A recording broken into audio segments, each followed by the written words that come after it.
Hi, everyone, and welcome to The X, a podcast from inside Silicon Valley about how experience shapes everything from products to businesses to entire industries. I'm Brian McLean, and I'm here with Demetrius Madrigal. Drawing screams of excitement and tears of joy. This year's hottest status symbol and most coveted holiday gift is the Stanley Tumbler. The 40-ounce Quencher, a favorite for preteens and adults alike, comes in a variety of colors and costs $45. Fans lining up for new releases and limited edition items like these Valentine's Day bottles. It's reminding some of the Beanie Baby craze or a classic Black Friday stampede, adding to the legend viral videos of the cup's indestructibility, like this one that survived a car fire. Stanley even going as far as to give the owner a new car. All right, everyone. So today we are going to talk about the Stanley Tumbler. It is a major, major success.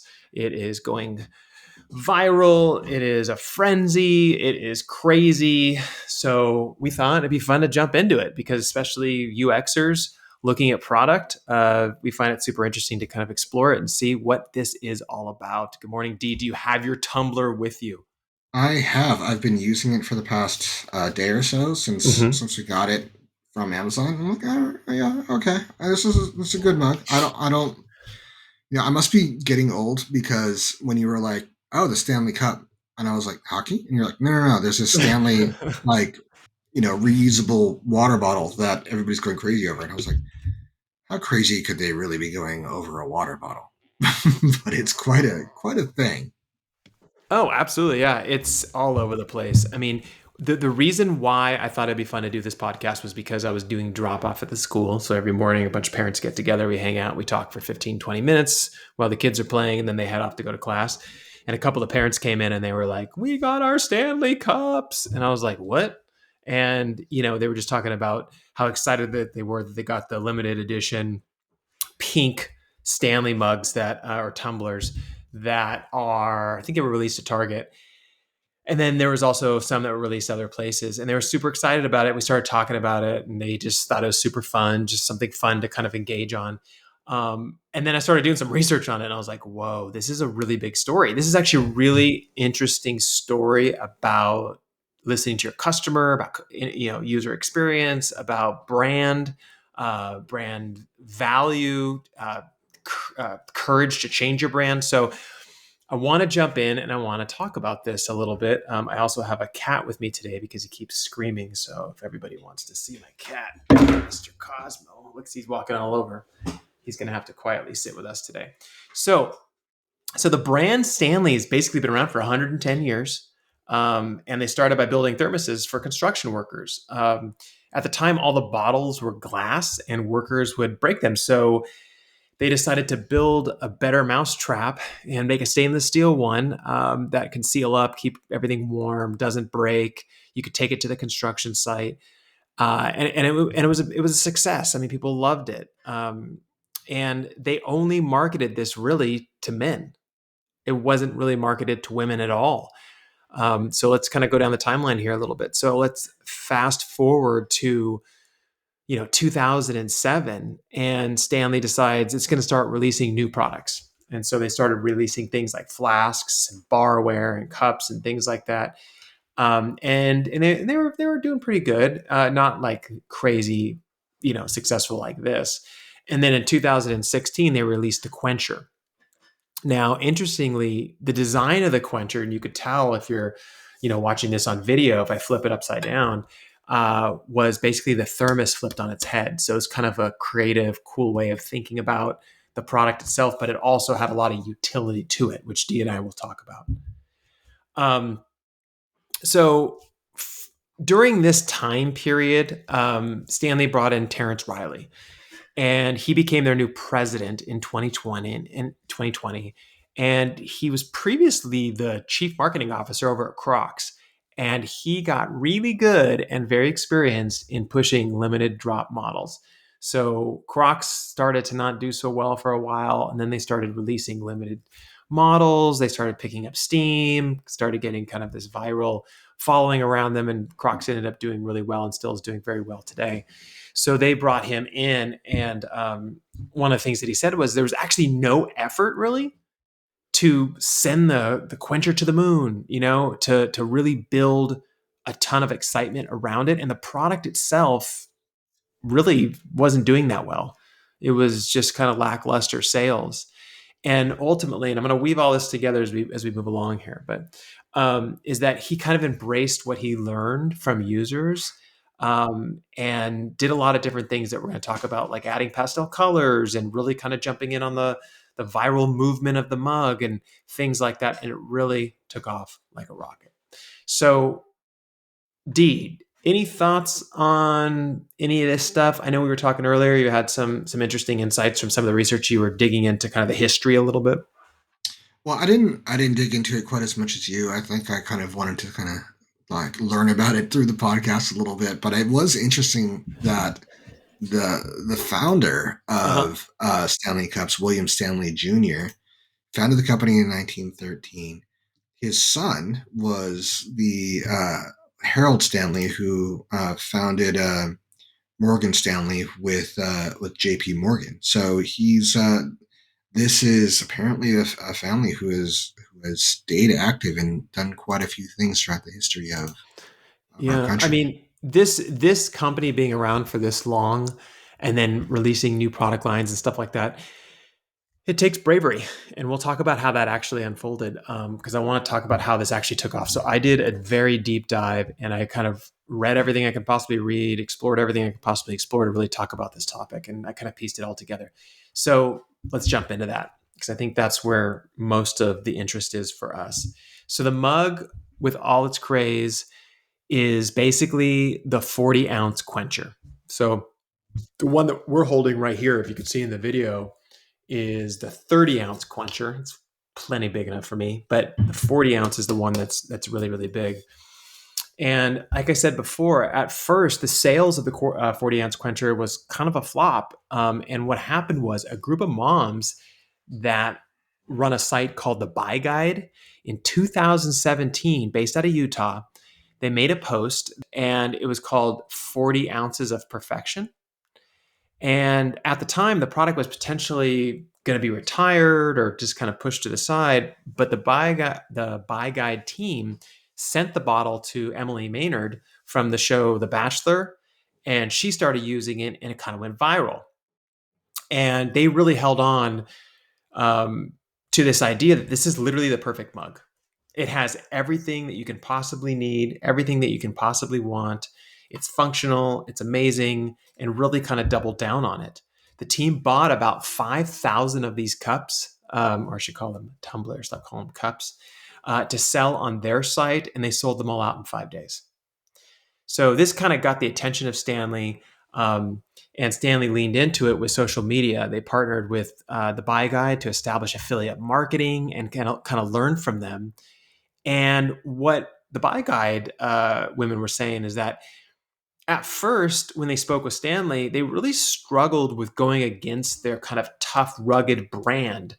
And the reasoning is because, well, when a company's been around for 100 years, 110 years, you think to yourself, like, this is what we are. Like, this is how we've stayed around for so long.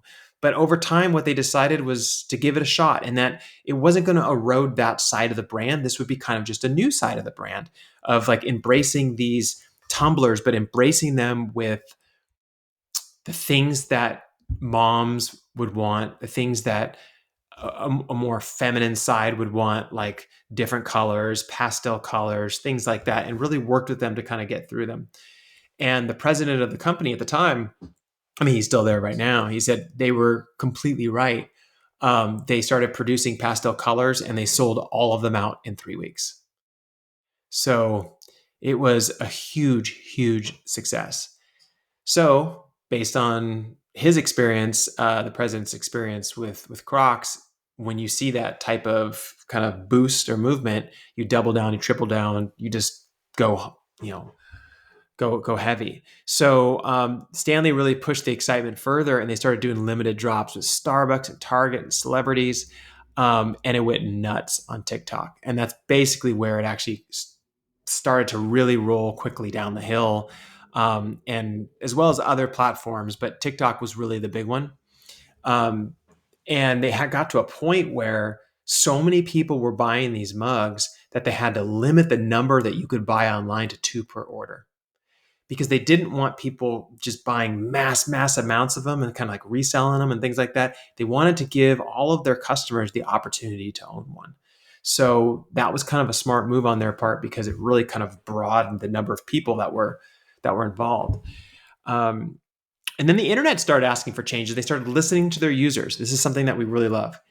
And they started chiming in on TikTok and comments and blogs and everywhere, saying like, here's the changes we want you to make to this tumbler that was really, really popular. And we want you to basically put those into the next version. So the next version is actually the H2.0 that Demetrius and I have with us right now. And that was the idea of like, making the top a little, have more options built into it, and just all kinds of different little changes and effects that you can read about online. And also allowing for custom designs. So maybe the colors that they have don't work for you, or maybe you want to have something special put on it, or what have you, then give that as an option. Allow us to log into the site and do this stuff. And that's what they did. And from 2020 to 2023, the company went with an annual revenue of about $70 million a year as their traditional brand, to $750 million in 3 years, selling over 10 million units. So that's kind of the history of how we got here. Do you have any questions about that? Because I know that I was the one who kind of really dug into it. Well, I'm glad that you kind of covered what changes occurred between the original Quencher and the H2.0, because that was one of the things that came for me immediately. Was like, all right, well, what lessons did they take? Yeah. And the fact that they did, I think, I kind of set it apart based on my experience with it and how it kind of the experience it delivers. It's a good design. It's not just hype. It is an actual well designed cup. For me, it highlights how much we don't talk a ton about marketing on this podcast, but it does play a huge role in the success of products that are developed. And when you have a product that is very solid, it doesn't even have to be the best product in the world, but if it is very solid and you match it up with good quality marketing, then you can really hit your stride. Absolutely. And I think if you kind of summarize basically what I went through here, the idea is that there were a group of people that run this site that basically saw the value of the product. So even though the company saw the value of its own product, for some reason it couldn't get that out. Like, people weren't necessarily buying it. And it wasn't until the buy guide actually said, no, this is amazing, and we're recommending it to all the people who are on our site. And a matter of fact, we're going to double down. We're going to buy them, and we're actually going to sell them to the people on our site. And they really pushed this forward. I mean, they definitely partnered with Stanley, which is awesome, because Stanley could have said like, oh, thanks, bye. But they didn't. They actually reached out to them. They talked to them. They worked with them. They kind of helped them craft this tumbler that you see today that people love, the Stanley Tumbler. And I love the idea of that, because we have worked with a lot of companies. And one of the things that I've noticed, Dee, is that there's a handful of them that are like doubling down on user feedback, on partner feedback, and just want to listen. They want to hear everything. They want to make good decisions based on the things that they're learning. And there's some that are like, no, this is the direction we're going, and that's just the way it's going to be. And I don't believe in that direction. I feel like the world is more complex now, in the sense that it's easy to build the technology, but it's hard to build it in the way that people love it. And people are much less tolerant of bad design as they maybe were 20 or 30 years ago, when something new would come out and you'd be like, well, I don't like the handle on it, but I'll have to tolerate that because there's only 2 options or 2 choices, and I really love the green one, right? It's not like that anymore. You can have anything you want now, pretty much. So as far as I'm concerned, they did everything right in order to get to the place they are right now. But what I really want to talk about, which I think is super important, is I want to hear about your feedback. So we bought these tumblers. You've been using yours for a couple of days. I've been using mine. I also have a brand new one here just to kind of show what it looks like. And I want to know what you think about it. Like, what do you like? What do you dislike? Does it have value for you as someone who's working from home and bouncing around? Or Yeah, I got it. Well, I was looking at it before it even got here. I was like, huh, okay, this seems interesting and it has a lot of potential here. And there's a few things that it does that it figured out that I think a lot of the competitors out there haven't. So for one thing, like just the before we get into the aesthetics of it, because it does look nice, and I think that they really nailed it with the concept of kind of the color options and the pastels, and if it can have customizability and stuff, that just takes it to another level. But the double wall construction is great. That's not something you get with an algae. Like you yeah, pour something hot into an algae, and it's going to be hot. You pour something into it's going to lose its heat. You pour something cold into an algae, and you're gonna feel it, right? And it's going to be heavy and all these kinds of things. The top is obviously compared to most other things. It has a variety of different options. I can't think of anything else that I know of where you can seal it. You can set it to a sip setting, and you can set it to a straw setting. mm-hmm. Uh, I'm unaware of anything like that. I have a Yeti, have an Elgin. I haven't tried some of the other ones, but neither of those can do that. Yeah, Same thing with the shape fitting into a cup holder. Like again, my Nalgene's, Yetis can't do that. So between all of those, that's hitting a lot of the pain points that I've had with competing products. yeah, And the last big one that I'll mention before we even get into like the colors and how important that is really is the cleanability of it. I've had other water bottles where I'm like it's getting moldy inside because of the top mechanism. It's difficult to clean. Even if you yeah, clean it, you yeah. got to get in there. You got to like figure out how to do something with like Q-tips, and maybe you get in there with Q-tips and like a toothbrush or something like that, or specialized pipe cleaners in order to clean out like a hinge point or something. Mm-hmm. It's dishwasher safe. It's surprisingly simple. I'm not worried about it getting moldy every time. I washed it before I used it. It was really easy to clean. So between all those factors, those are all just baseline improvements on what I've seen from competing products. And then beyond that, you get to the idea that you can have almost any color that you want. You go Yeah. on there, and there's plenty of options. It's reasonably priced. This is like, when we were talking about, this is a stainless steel product, right? Yep. You know what other stainless steel product is out there recently released that I was complaining about the absence of color options? The Cybertruck. Exactly. Right. The first thing I said was like, how come I can't get it in different colors? How come there's only one color and it's a color that I don't like? Right. Yeah. Like it looks like I'm driving a fridge down the street.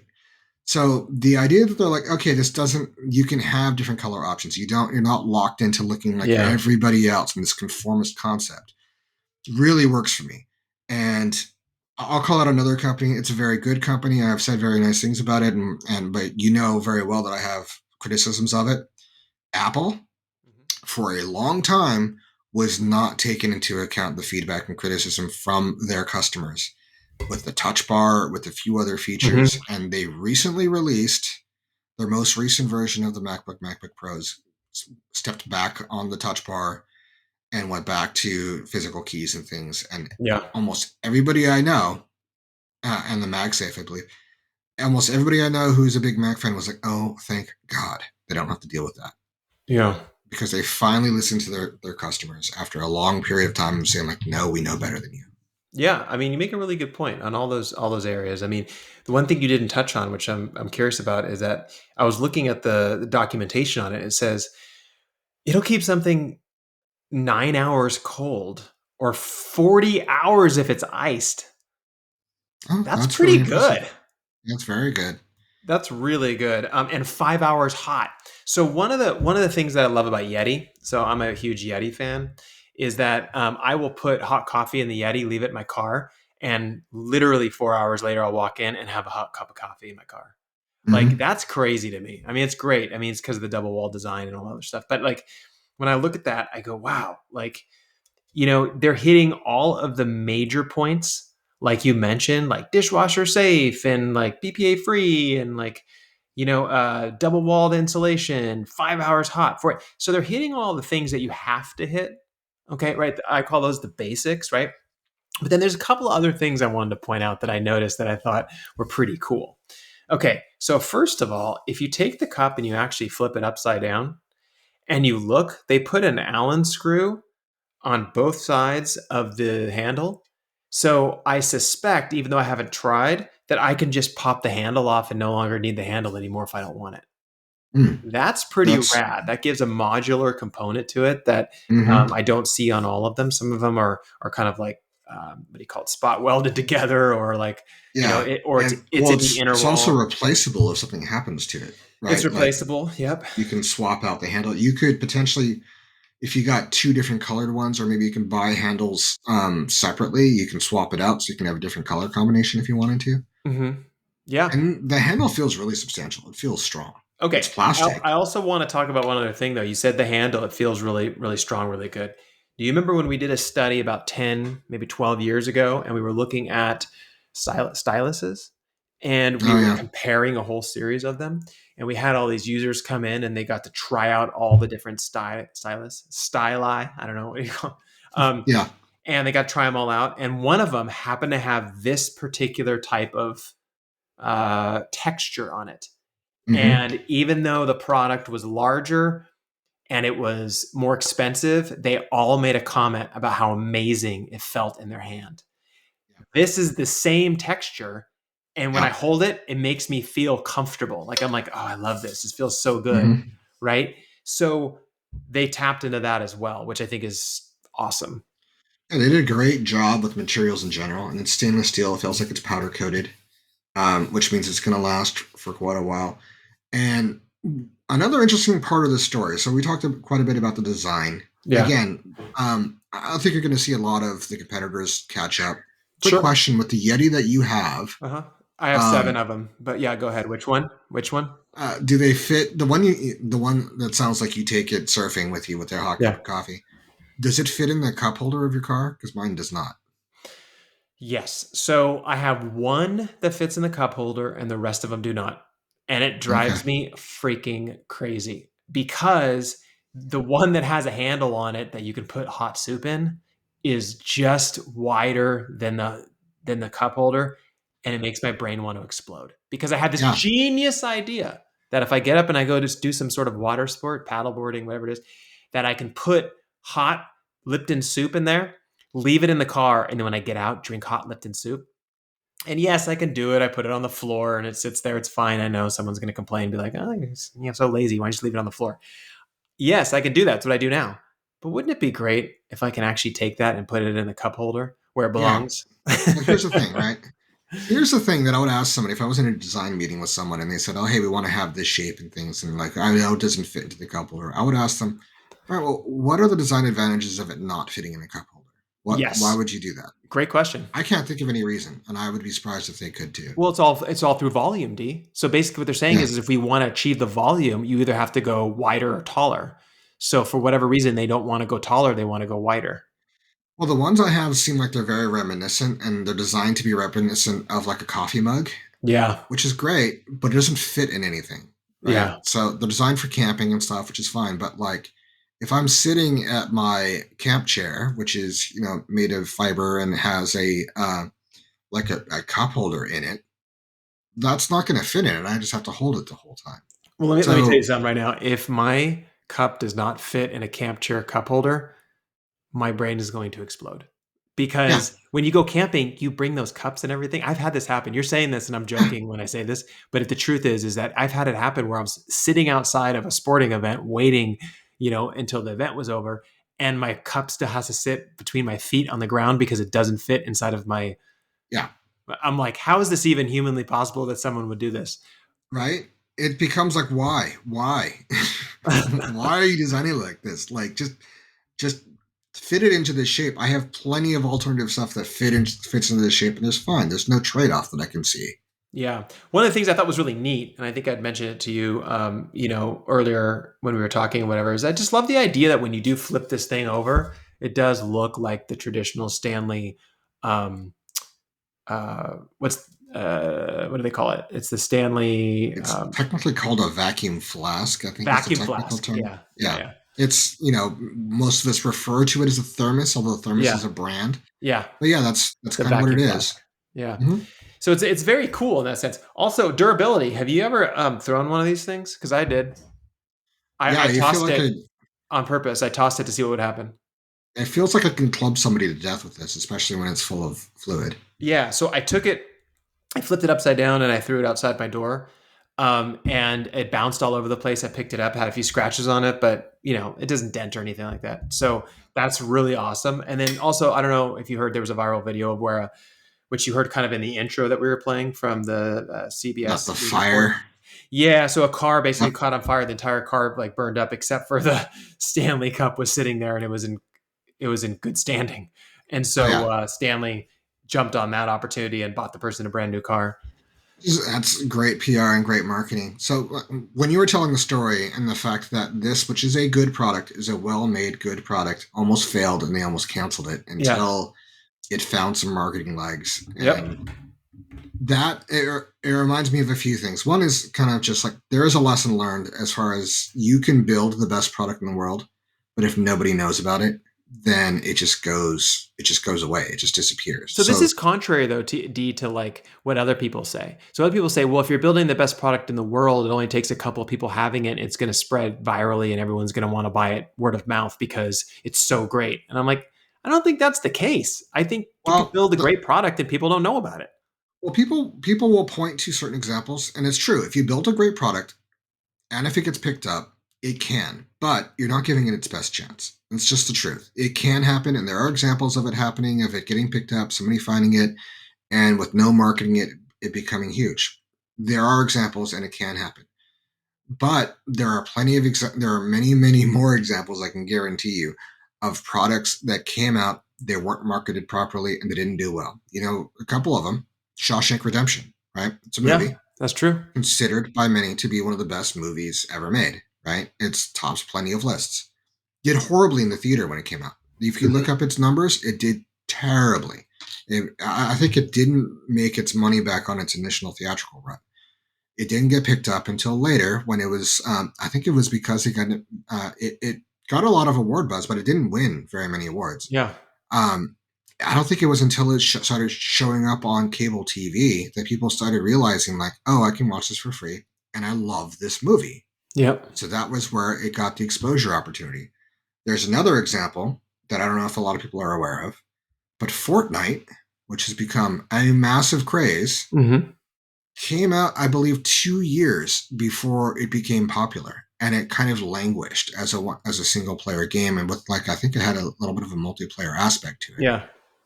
It wasn't until, and it had technically like the same game engine, same physics engine, everything, same graphics. It wasn't until they kind of reformulated it as a free to play battle royale style game that it took off, Hmm. right? And that, I think PUBG was one of the first out there and it kind of copied them.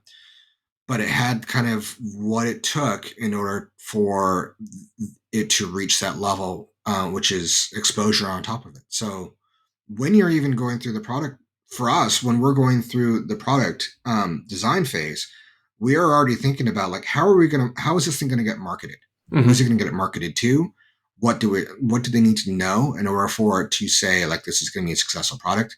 And it sounds like with Stanley going, the Stanley Quencher kind of reaching that level, it does what we try to do, which is, all right, is it delivering value, and does it have some kind of competitive differentiator that sets it apart from the Yetis and the analogies and the other stuff that's out there? Well, this is a great transition because this is where I think they're going to have some trouble.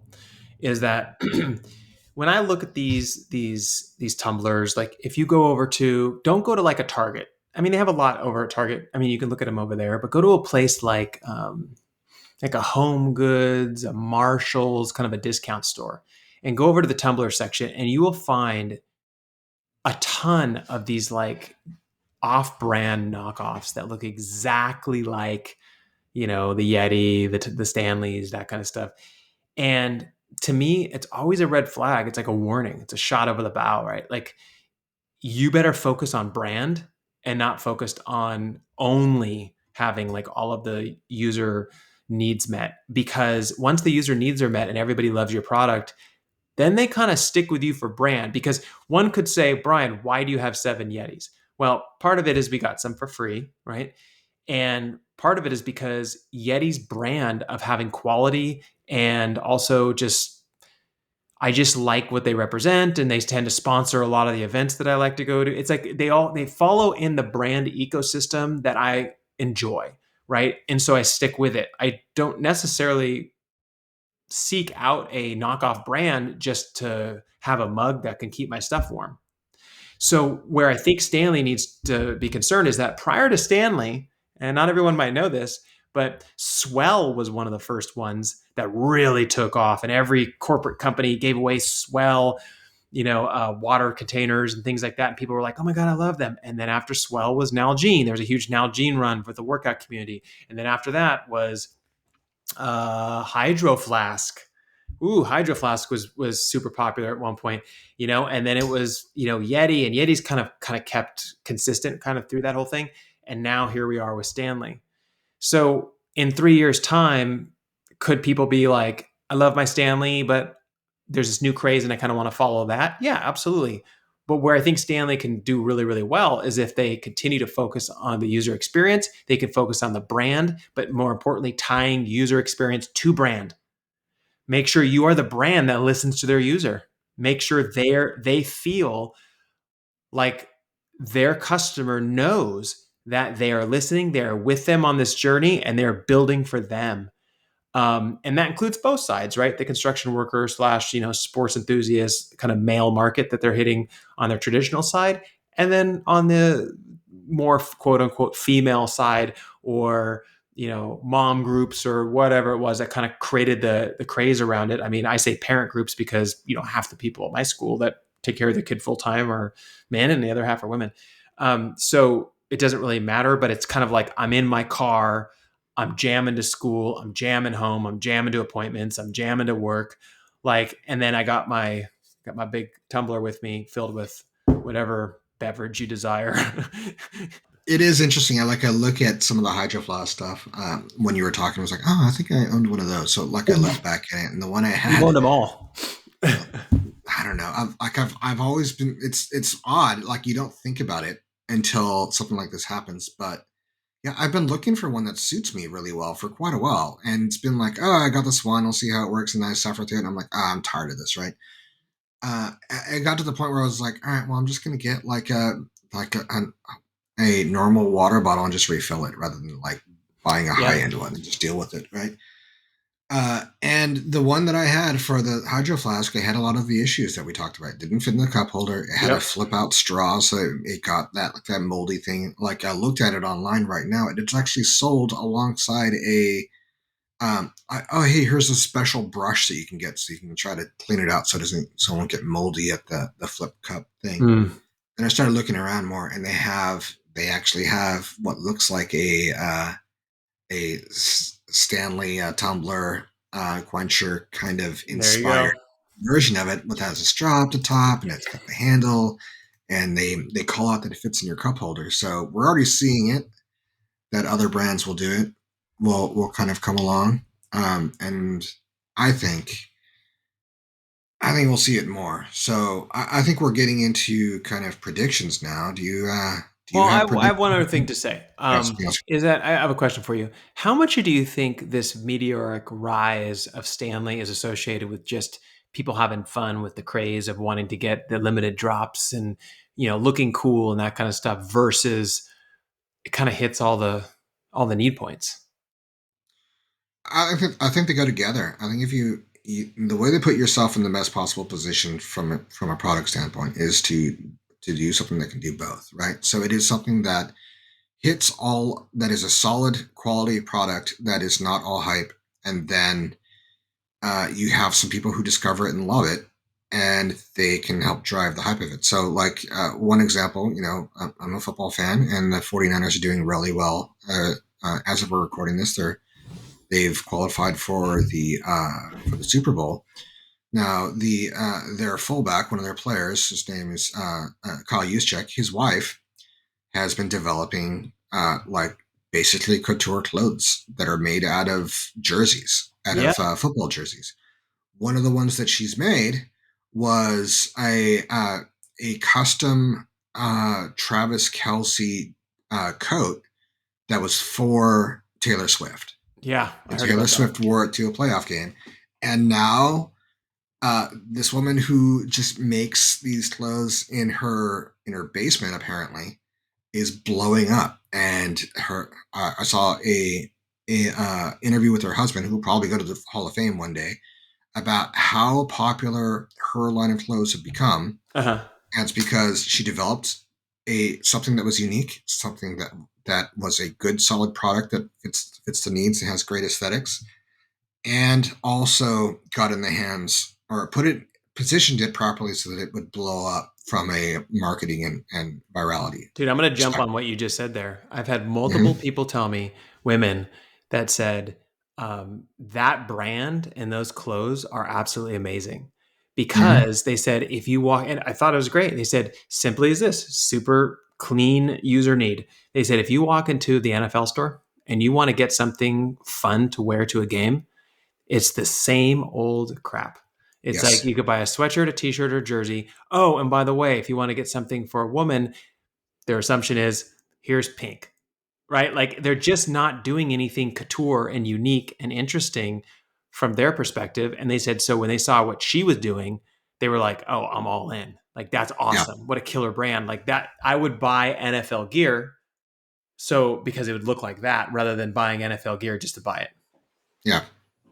Right. So I think she's nailing it. And I think what we're doing is we're getting into a world where, your brand maybe can't reside and for the long term, maybe initially, but for the long term of just having one slice or segment, it at some point has to grow a little bit. Kind of like Yeah. Amazon used to only offer books, right? And now they offer everything Mm-hmm. under the sun, right? Could have they been the most successful bookseller forever and just stuck with books? Of course. But they Yeah. didn't. They went on to other products and now they're Amazon, right? So I think that's kind of a lesson to the kind of new world. But yeah, let's talk predictions because I am kind of interested in this. Do you want to go first? Sure. So I predict that there will be a lot of copycats, and we're going to see it coming from the big names. We're going to see. We already called out the Hydro Flask as their copycat, and it looks like Stanley managed to stay ahead of them because their uh, their 2.0 has features that the other copycat doesn't have.